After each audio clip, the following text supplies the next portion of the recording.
दादा आपल्या इथे कसा पाऊस पडतो पण बाहेरच्या देशात बघ ना स्नोफॉल पडतो. आम्हाला पण नाही ना स्नोफॉल बघायला.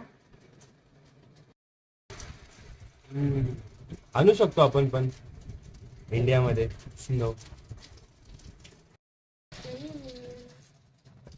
दादा तू कसं आणू शकतोस इंडियामध्ये स्नोफॉल? कसं आणलं काय माहिती दादा स्नो, पण बघूया आणलं तर चांगलंच.